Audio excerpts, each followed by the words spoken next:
Hi everyone, it's Laura, the Quarantine Gardener. I just want to give you an update on the communal bed in the housing estate where I had been cocooning with my mother and father last beginning of quarantine. Did we ever think we'd still be coming out of COVID? But anyhow, just to show you an update on the transplants, because this will give you a really good idea of a year on what's possible.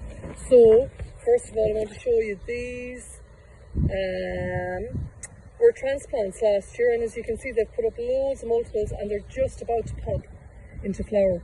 Calendulas we put in and they have self-seeded right through the bed, so it's fantastic. You can see here loads of pockets of calendula seedlings, so they're going to provide loads more colour for this bed. The Aquiledias again were self-seeders and they've done great through the bed, so fantastic. The Campanula, which I had fears about, unfortunately I don't see. No, I don't see. I'm looking along the edge of the bed. It may just have been a bit too dry at the edge of the bed. The Campanula seedlings didn't make it, so that's that one. And then just to show you the campian, and here again the feverfew has self-seeded through the bed, which is fantastic. So it's popping up all over the place. I need to do a bit of weeding, but that's it there. And then here we have the campian. And that one is a very small transplant last year, and as you can see, stunning full flower and a massive clump that again will self-seed. That's one of its beauties. And again, the Shasta Daisy or the Leucanthemum again went in as a very small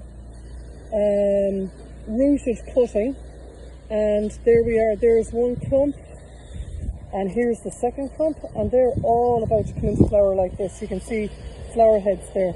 So just to show you that a year on the progress in this bed and how it's really filling out from all of the transplants, and some beautiful colour here. And again, you can see bumblebees there loving the Aquilegia, which has been in flower now from early May and is just about to go over. And again, we have the lovely carnation that went in last year, and more Aquilegias self-seeded there.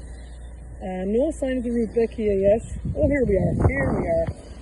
There it is, because I know some of the Rudbeckia has got hit by that late frost we had in May, but that's a lovely healthy clump there, and you can just see flowers begin to come on it. Okay everyone, so just remember to transplant your seedlings either into communal areas for your neighbours to enjoy, or to swap them with your neighbours and friends so they can bulk up their garden quite easily. And that's it everybody. I'll finish with that gorgeous deep orange calendula. Happy gardening.